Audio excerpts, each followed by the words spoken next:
positive experiences have you guys had since the last time we met that you want to share? I guess I could start. Yeah, there's been a few frustrations. I mean, it's just everything seems to be on other people's timelines, especially when you got a seller and you got them on the hook. And then suddenly he's like, oh, my investors are stalling and this and that. Like, do you have the money? I don't be sitting here hanging on a purchase agreement and dragging things out, especially when there's a landlord involved. We're Oh, transferring this a lease, which says, if he gets nervous that you don't have money to go through with this deal, then landlords are notorious for being very skittish about new tenants assuming someone else's lease. So that's how to play that one really carefully. So that's been a little bit of a challenge. you usually do have to walk gingerly through those situations. Well, the Fortunately, thing is, it's someone that can really, rock the boat, just knock over the cart, so to speak, because like I say, the landlord for some reason doesn't like the new tenant, and they want to keep the old, especially if it's an assumable lease. They want to keep the old tenant on the hook, obviously, hmm and they want to put the new person assuming it. And even though there's like 2 years left, they're going to say, no, we're not going to write a new contract until 2 years are up, because they want the current tenant, the owner, to be on the hook. So it's always an interesting tactic. So, and then they don't particularly care. They say, well, I got 2 years to find another replacement. But in the meantime, let me have my cake and eat it too. Yeah, but I think that's the wrong attitude, though. I mean, dealing with landlords, it's a hit and miss. Some are really you could work with, others you can't. But if I had a situation not too long ago, a restaurant owner who was just failing miserably, Right. and we tried to sell a restaurant, we couldn't, and the landlord was threatening, you can't leave, you can't leave, you've got 2.5 years left on your lease, you're going to be, you're responsible for it, blah, blah, blah. And she's like, you know what? I don't have any money. And if you want to chase me down for, to go into courts and stuff, fine, go ahead, do it, you know? Mhm. So it all depends on the situation, but, we come across landlords that realize that their shopping center is slowly dying because of their larger footprints for most of the tenants. I don't know Mhm. if you're experiencing this in outside of California, but we're experiencing tenants wanting smaller footprints instead of the larger footprints, especially when it comes to restaurants. Mm. So restaurants that are 3,500 square foot restaurants, 4,000 square foot restaurants that are not nationals, small mom and pops, they're looking for smaller footprints more and more now. So I think the game is changing for us when it comes to restaurants in California and Oh, landlords. yeah, I was going to say, for me, the key is don't have the buyer talk directly with Oh the no. landlord that you're present, because I had one where, I don't know what he said, but man, the landlord just called and goes, I don't like this guy. I don't care if my building goes on lease. I just don't want. And so we had to play damage control and go back in, me and the owner, and just talk to the landlord. Hey, he's really not a bad guy. I think he was just asking the questions in a non-diplomatic manner, but he just failed that little interview terribly. And so that was my lesson, saying don't ever have them talk to the landlord directly without your presence. In fact, don't even What let. I mean, you can be the mediator on that deal too. Right. What we usually do is we compose a package. We call it our Hmm. landlord package. We Yeah. have the buyer prospect write a small bio, and we put their financials in it and whatever we think that the landlord might need, and we present it to the landlord in the best light of the buyer, and that usually goes over pretty well. No, I agree with you. I think that's very, very smart. But to Alfredo's point, there are some buyers that want to circumvent Oh brokers yeah. and the sellers, and they want to deal directly with the owner, and that is the worst game in town. Right. I Because agree. egos start to clash. The buyer comes in thinking he knows everything or she knows everything, and they go to a savvy broker or owner, and it just it's egos start clashing and the deal just falls apart. And then you have to revive it like Alfredo did. Because you're right, I'm surprised that landlord, I mean, you're saying, what is it, you know, if you don't do this deal, this person is already checked out to the seller. And he's not motivated to renew his lease. As soon as it's up, whether a year or 2 years, he's gone. And you know that. So you should be trying real hard because things are just not leasing as readily as it used to. Because even talk about restaurants, I'm surprised that a lot of them are downsizing, but a lot of them are going to what they call dark kitchens. Because they're saying, hey, the catering business is where it's at. You know, this DoorDash is going to catch on. Yeah. And it's just so convenient that, you know, why do I need all the overhead with the staff and, you know, especially all the air conditioning and all the tables I gotta clean and wash. I mean, I just run a kitchen. I can run that out of an industrial complex. I don't even need a real retail frontage. So we've seen a few transitions that way. And I've done a kitchen thing before. It was like a bar with a full kitchen. And the one thing I hate is, you know, in fact, I even try and convince people not to get in the restaurant business unless you come in from it. I mean, I warned the people in my kitchen. I said, you know, if you ever see me in the kitchen, run. It means I'm setting fire to the place. That's the only reason you'd find me in the kitchen. Okay. Because it's such a thankless job. I mean, I admire the people that do it, don't get me wrong. But it's such a, you know, you can bring out 100 great plates in a row.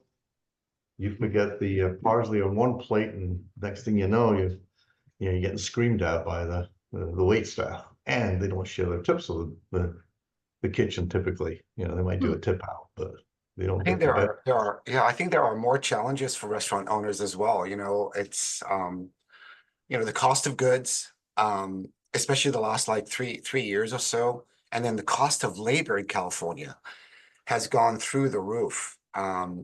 So we're seeing a lot of challenges. And you know, one other trend that we're seeing more and more of is these smaller restaurants, mom and pop operators are no longer doing lunch hours, and they're closing the lunch hours down. So yeah, there are trends taking place, and there's a shift in the marketplace. I think we seem to be touching on restaurants today. So but at least, you know, from what I'm seeing, those are happening trends right now. Anybody else have any other experiences? Yes, for me, the restaurant not. I heard what you say. It's very difficult now, but also, please be careful with the ABC license with the restaurant. I have one case right now. The ABC license we submit, and then the admin told us only 30 days to 40 days. But now 2 months pass, and the buyer, he doesn't get the permanent license, even though he had the temporary license.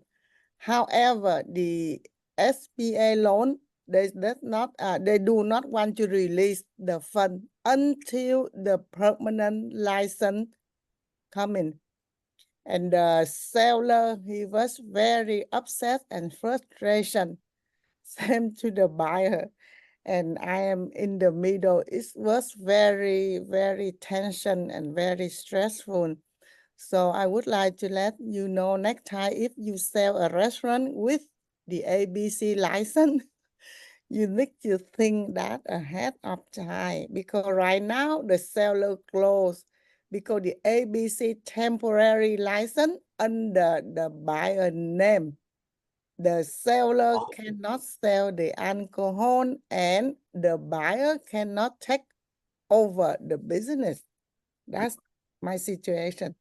Very tough. Diane, can I ask you, Sure. you know, I hear you loud and clear about ABC and the time delays, but did the buyer bring in an expediter? Did they hire an expediter to do the application and get things rolling from that end? Or was it the agent that kind of said, you know, I can do this, and they did it? The agent, he forgot.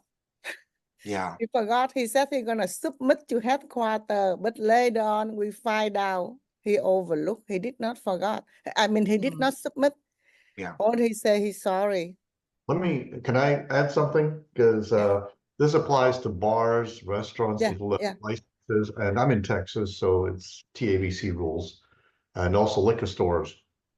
Every deal, they always take months and months to approve you to get a liquor license. So what we normally do, in fact, what we always do is we have a management agreement. And what that means is you're actually operating the business under the old license or the current license that the owner has, the seller has in this case. And what they do is they have to pay their taxes and all that stuff under his number, okay? And that's totally permissible. So it's called a management agreement, and it gives them as much time as they need for them to be approved by whatever the state board, you know, the alcohol board is, to get their own license. And when they do, they just transition over. But it does mean the seller is liable for things like the sales tax and all the reporting that's required for that license. But that's how every deal is done, because it normally takes in Texas at least 3 to 6 months, even 3 months is expedited. I mean, that's when you put your applications, because they have to do all the background checks and everything. And they just, you know, take their time doing it. So a management agreement does away with that. And that Alfredo, means, do you know that there's a management agreement in place here in California as well, or is this don't know. something? This is Texas I'm talking about, but I'm assuming that you know, it should be You know, something. you totally correct. I suggest the seller do something similar than that. And the seller asked me a question, Diane, what if the buyer took over my business and then it turned out later his permanent license denied? Can you guarantee me? Secondly, what my business, he did not give me money. Why I let him take over? In the beginning, he said yes, but after that, he changed his mind. He said no. What if the buyer took over his business and then later on, like you said, he's still responsible for the buyer action and he doesn't feel Well, comfortable? you put in a time frame that's, you know, 6 months, 9 months. It says if you don't get your license, it means you're not going to get your license. Okay. You've got a felony in your record or something popped up that said you don't even qualify. And that can't be the responsibility of the seller. I mean, the buyer, you know, you can do the precursor requirements to say, make sure you got a clean background. You're not, you know, you haven't had issues with alcohol selling to minors or violations in the past, because you know, they will not get their license. But even if that happens, you'll have a deadline on this management agreement. It's not perpetual. It's not forever. It'll be But something that's you know, 6. I'm sorry, my seller, what he concerned most is the money. He said, give me money, I give you a key. He keep repeat, he said, give me money, I give you a key. No money, no talking. He keeps saying that. He concerned about the money. Well, I'm not. Are you saying the seller is the one being difficult? Is that what I'm understanding? Yeah. Yeah. Then, I mean, I think if he wants to sell his business in a timely fashion, he can sit around and wait for someone to apply for a license, but it wouldn't even make sense for someone to apply for a license and get that license completely in hand, because you have to, in our case, you have to have the location, where it is and all that stuff defined. So it's not like you can get a generic license and then go out and try and find a bar to buy. It just doesn't work that way, like I guess in Texas, because it's tied to a specific location. But maybe the seller's not that motivated to sell. I mean, most of the time we don't have that issue. The seller is more than willing to do whatever it takes to close the deal. I mean, and they'll extend it out even, you know, up to a year, or just said, look, if you can't get it in a year, you're not going to get it, and then it's on you. Then you have to, maybe if it's because of a felony or something, then you have to get a partner that you're going to have to sell the shares of the company to, or take over the company and go get that license on your behalf. You know, there's other ways the buyer can get around it, but the seller should be off the hook. I suggested the buyer give partial of his money to the seller. He denied. And Well, he doesn't want to give the money to the seller. See, the one thing that the seller does have is he is liable in our case for the sales tax, okay? Yeah. For the liquor tax number. So he is on the hook. Yes. So for example, if they collect up all the revenues and decide not to transfer the check to the seller or pay the state on his behalf, then yeah, the seller is on the hook. So he may That's want to true. say, well, you want to do it, then give me a buffer, $100,000 in escrow that will be held there just in case you decide you're not going to pay your taxes anymore. I mean, that's the unfortunate thing. Or, I mean, if a buyer is willing to, I mean, we normally don't do what's called a stock sale. We normally No. do a sale. But if they do a stock sale, then guess what? The buyer gets all the liabilities and everything. And he still has to apply for the license to be put in his name. But technically, he's taken over the company with the license. Yeah. And then it's a matter of transferring the name. Thank you.